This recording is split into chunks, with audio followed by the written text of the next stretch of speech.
Grosse journée là. J'avance pas mal sur la restauration, on va dire, du van de son châssis, du van qui est bien rouillé. Le van qui a 30 ans cette année. Après avoir déposé tous les éléments mécaniques, maintenant ça me permet d'accéder à chacun d'entre eux pour les vérifier, voir dans quel état ils sont, si je peux les récupérer ou si je dois les changer. Il y a pas mal de cylinder blocs de caoutchouc qui sont à changer, de roulements, de freins.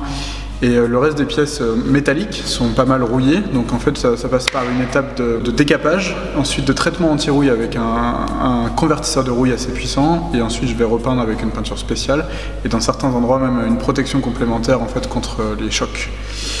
Donc ça prend du temps, c'est bien sale, mais les commandes en fait pour les pièces électriques et électrotechniques sont passées, donc en fait voilà, le but c'est, en attendant de recevoir ces pièces, c'est d'avancer donc sur la préparation du véhicule à passer en électrique et en étant le plus propre possible, le plus restauré possible.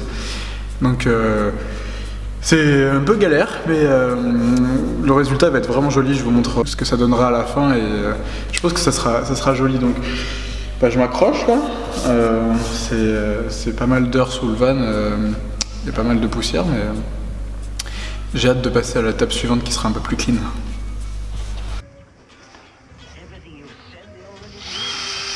J'ai bien décapé toute la peinture et mis à nu toutes les zones métalliques qui étaient rouillées.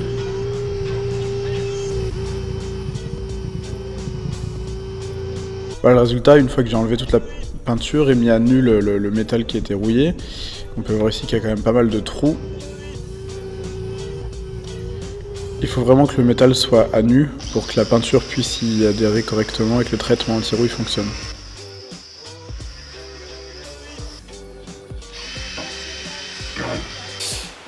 C'est bien, c'est vraiment dégueulasse. Je sais pas si vous voyez ma tête, mais à frotter comme ça sous le van, je m'en prends plein la face. Et il y a beaucoup de rouille, donc pas mal de travail.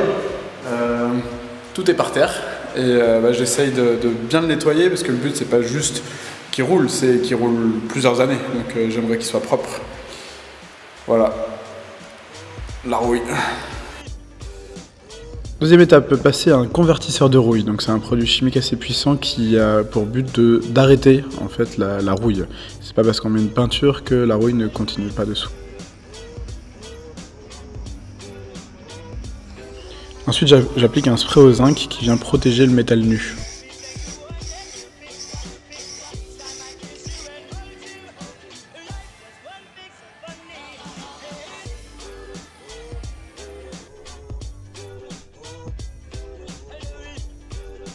On peut bien voir ici les trous de corrosion dans le châssis.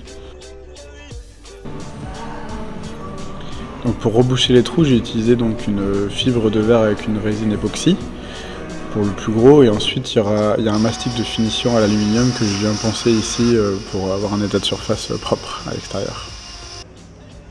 Là je viens appliquer la peinture, donc une peinture anti-corrosion assez spéciale qui est bien épaisse, qui vient bien donc remplir tous les trous. On voit ici l'endroit où j'ai rebouché donc avec le mastic. Là voilà, j'applique la peinture de partout sous le châssis, travail assez long. Et j'en ai profité pour faire un peu de cosmétique, donc j'ai fait tous les bas de caisse et les passages de roues avec la même peinture. Et là je viens appliquer en finition une peinture au silicone liquide qui vient en fait se durcir et protéger les endroits comme celui-ci où il peut y avoir de l'eau qui s'infiltre dans le châssis. Donc le but est de protéger donc contre les chocs la peinture dans ces endroits très exposés au gravat et aux projections d'eau dans les passages de roues. Et ça a aussi des valeurs isolantes phoniquement. Donc voilà les réparations terminées du bas de caisse, ça devrait tenir un bon moment. Et le châssis complètement repeint.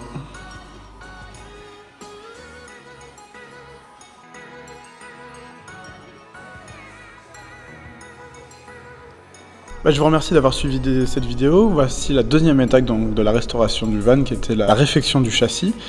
Donc encore deux étapes à venir, l'installation des pièces neuves et le covering du véhicule.